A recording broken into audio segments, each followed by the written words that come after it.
Gun violence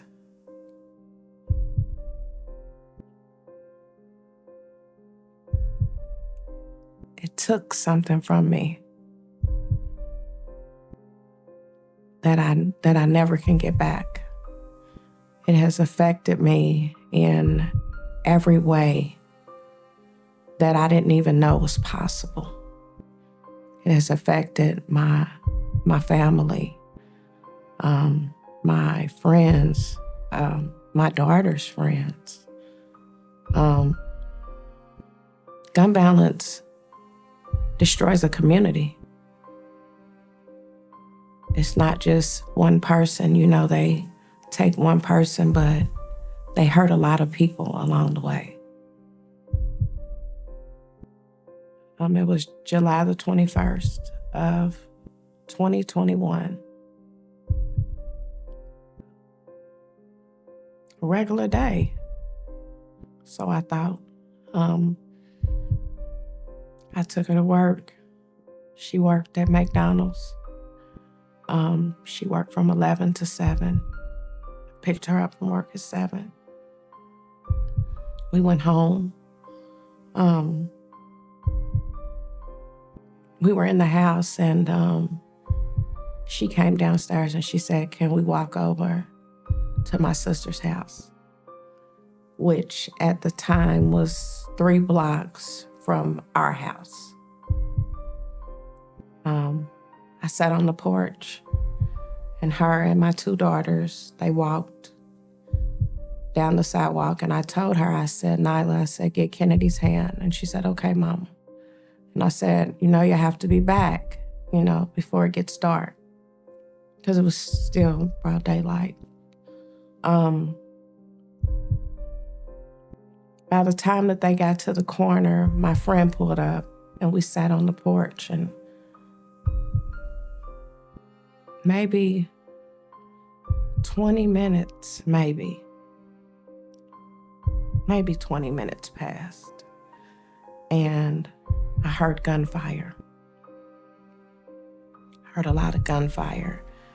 And my friend, she said, "That sounds close, call your sister." And I said, I don't think it was, So I called my sister and my sister didn't answer. When I hung up, the phone rang, my phone rang, and they said to me, "Nyla, they shot Nyla." When I arrived there, it was just me. Shortly after, my brother came and I was sitting in the room. Me and my brother, we were sitting in a room and they came and they said,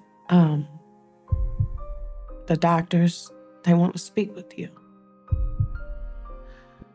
And they came in, doctors came in, and I remember having my head down. And I looked up, and when I looked up, it was, I don't know, maybe 4 or 5 of them. And I looked at the doctor and the look on his face. And I said to him, I said, "If all of y'all in here, then that means you're coming to tell me my baby's gone." And he nodded his head. My mind and my heart were not on the same accord anymore. My heart was broken and my mind mentally didn't want to believe what I had saw and what I knew was my outcome, that Nyla was gone. They were shooting at a little boy. And Nyla and my other daughter, they were all standing outside. And he did get shot, but nothing happened. Nyla was standing directly next to him. So basically, they came from the alley and just started shooting with everybody out there, broad daylight.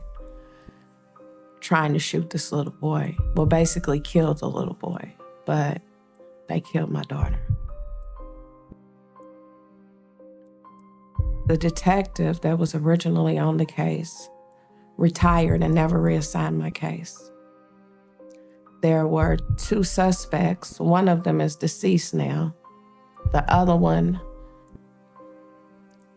they are now waiting now because it's been 2 years. Once it's been more than 2 years, you get transferred to cold case. So they are waiting now for forensics to come back to see if they're going to, if they have any DNA to move forward with the one suspect that is still alive. It is so painful. It's so painful when you lose, when your child is murdered.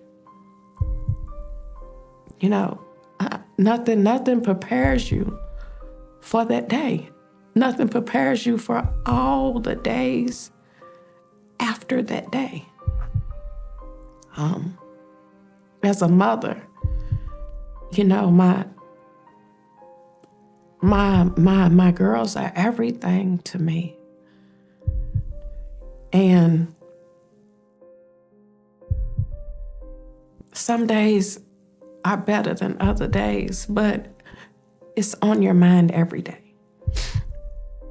And some days you can't, like, being in that place, that the place is so dark. It's very dark, it's very lonely.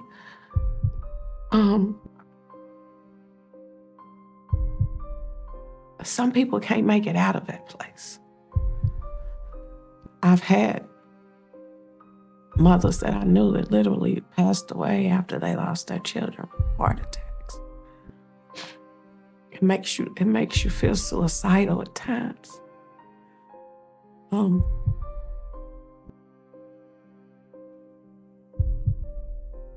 not in that dark place that I was in, but the room is kind of like I am now. Like, it's not as dark as it was, but it's still not. I still don't have that light.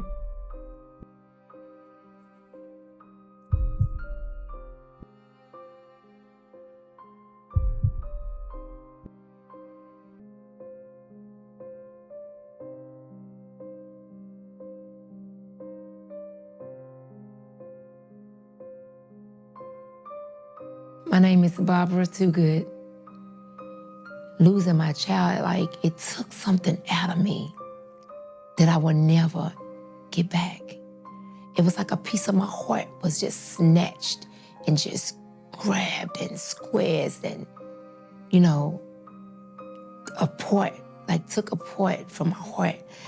If I can explain it, I would say a puzzle missing a piece. And it just make me think about when I'm carrying my child, he's connected to me. So instant, he's snatched away. It's a different type of pain. My son was taken by the hands of his father and his half-brother. And this is no hearsay.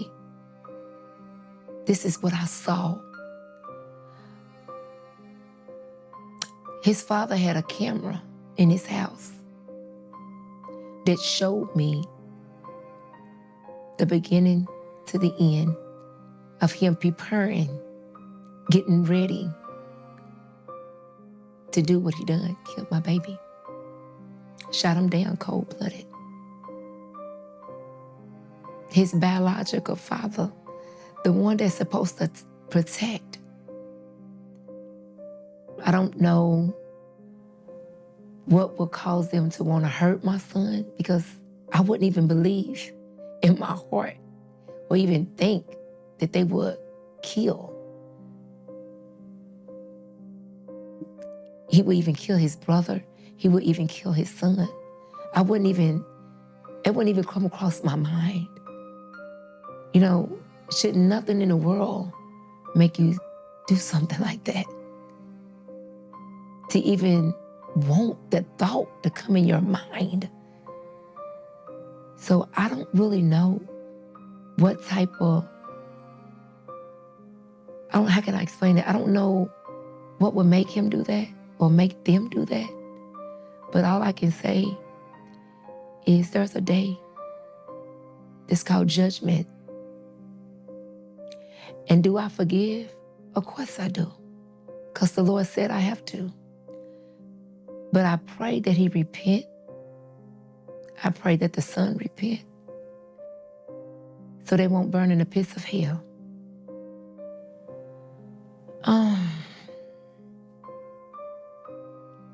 That day,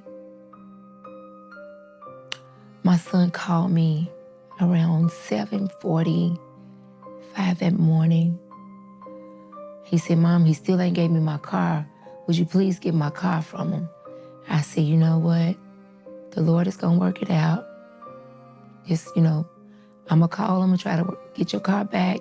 But let's just pray. God is going to work it out.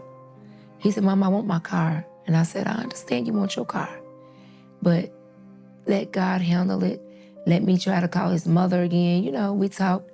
And of course, he was upset. He hung up.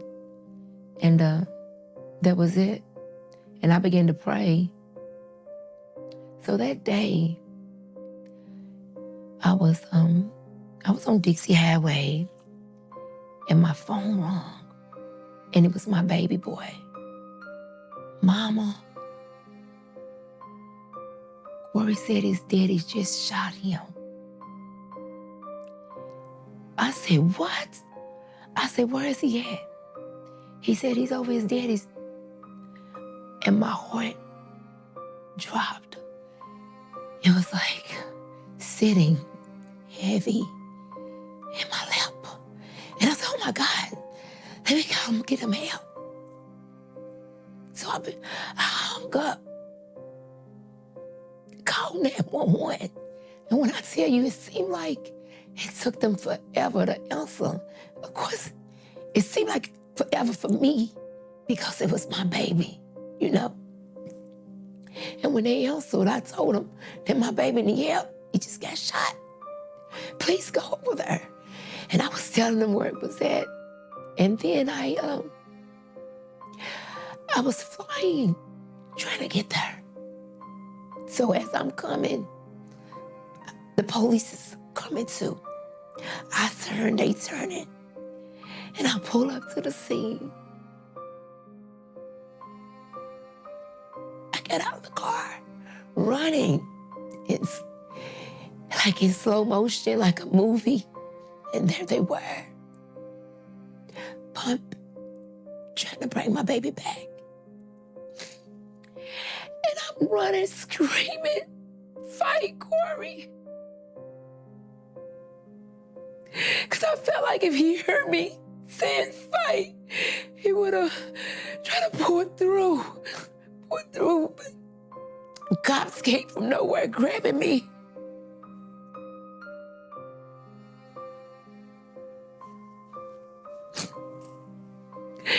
They were grabbing me, holding me, and I'm screaming, Jesus, please don't take my baby. And I lay my face down on the ground, screaming to God. And then they said, have the ambulance go. And they jumped out with the stretcher to come right back with him not on there. That's when I felt pain. All these years when I thought people hurt me. I thought that people make me upset. And it bothered me. And when people did things to me, I used to say it hurt my feelings or it bothered me. No.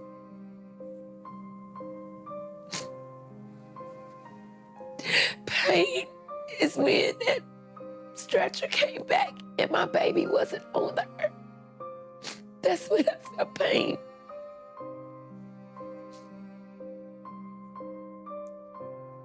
I just wouldn't believe that my child is gone.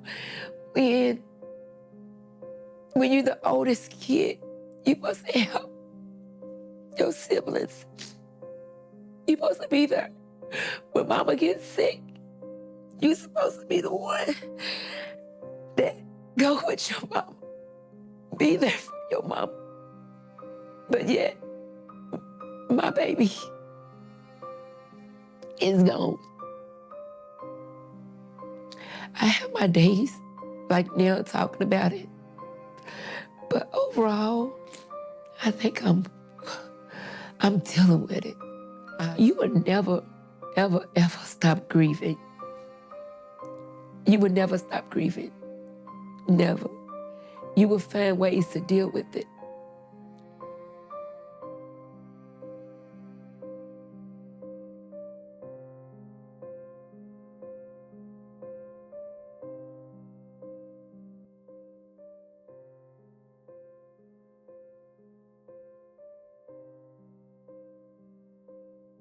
Kenneth Forbes, Kenneth, Forbes. I'm from Louisville, Kentucky. Pretty much was all over the city growing up as a kid from East Louisville, from Clarksdale, Newburgh, but I spent most of my time in West Louisville. I lost my son to gun violence in 2012. It was 2 days before Christmas. December 23rd, 2012. And that was something that was not ordinary, because when my son was murdered, 6 days later, another gentleman, Jamie Young, was murdered. And the two men responsible for my son's murder were responsible for Jamie Young's murder. And that was 2 homicides by the same individuals. And think about it, December the 29th is the end of the year. And so there was only like 60 homicides. The thought of someone else ending a life, especially at a young age, how do you process that? My son was, he received a phone call. And I don't really get into detail, but he received a phone call. And kids, I ain't gonna say he was 19, it's marijuana, small amount. And the guys took it from, well, he didn't have it. He just knew somebody that had it. And they took it from him and then killed him. It was a small amount. It wasn't like he was trafficking in pounds or, it was just a small amount. And they killed him over that. And now it's legal. I just don't understand it. To take a life. I said, maybe it was wrong for him to be in that position, but you still don't take a life. This is amazing, because he had no kids. And I always tell him, don't have any kids, you can't take care of them. So that means I wish he had 10 now. And they took a whole generation away from me. I got a phone call from my wife at the time, and it said that Kenny's been shot. She was at the grocery store. And she found out because Kenny's biological mother was in the same grocery store. When I got the phone call, I was like, shot. Okay. Flesh wound, And by the time we got to the university, I'm sitting there waiting on the ambulance. And I didn't know by the staff, I didn't see any type of urgency or emergency staff being prepared for the ambulance. There was no activity. It was quiet. Like, what is going on?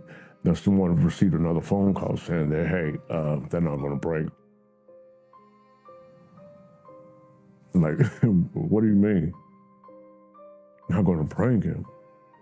And then that's when everything just went from, okay, he'll be all right, to not gonna bring him. My son was Kenneth Jermaine Forbes, Jr. My name is Kenneth Jermaine Forbes Sr. And that connection right there was no more. I feel like I had an out-of-body experience because I fell and I just fell to the ground. And I was I was calling out for God, please help me. And that was a scene that plays out in my head over and over again 12 years later. And before Saturday night when I laid down, before my son was murdered, I had some sleep. I laid down Saturday, no worries in the world. Got some sleep, sitting up waiting on, regular Sunday, go to work Monday, just regular weekend. And that was the last time I got some sleep. That experience it took me to a point where I didn't even know if I was going to make it. I counted myself out, and plus a lot of people saw my whole demeanor, my whole spirit, that it was gone. And what I was a shell, like out of body, but I was just someone who was just walking around that looked like Mr. Kenneth Forbes Sr., but that was not me. And as a man, and as a father, as a husband at the time, I had to figure out how to get that spirit back into me because there's no timeouts. I had to still continue to pay bills, go to work. And as a man, you don't talk about it. You don't discuss it. You don't cry in front of your family because that's a sign of being weak. I want to give others the strength to say, whatever I'm going through, it's okay. And we should not be ridiculed because of, we're going through something. Everybody goes through something. Everybody has a story to tell. Everyone, you just don't know what they go through in life. And I become a person that do not judge because of who I see. Because everybody's going through something. Yeah. There's people not here anymore because of the loss. They're grief-stricken, and they're no longer here. It's because the loss was so great that I actually couldn't, handle it. And just that beginning stage and the understanding that this cannot be fixed. It's irreversible. People, you gotta understand, whenever you commit a homicide, it's irreversible. There's no coming back from death. And you can fix a lot of things. I can owe you money. I could say something that's not of my character and apologize. But death is something that you cannot fix. You can never make it right. And this is the most disturbing issue that we're going through, is just so many deaths. And there's so many people that can't fix this or can't come back from it because you took a life. So the gentleman that was responsible for 2 homicides, they fled the city and they were apprehended in another state. And so we went to the trial process, and after he was convicted, you say, people say, okay, now you got closure. No, it's not closure. You're still stuck with that. You're still stuck with that loss and disbelief. So what happened is, if I'm going through this, I know some other families are going to go through this in the near future. So start this mom's group. This is the thing about it. People say, why didn't you do dads? Number one, no one wants to hear a dad grieving, about a dad grieving.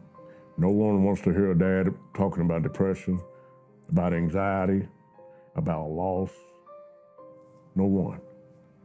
So I had moms, okay, now that's a light bulb. Mothers and murdered sons and daughters of Kentucky. But it was founded by a father.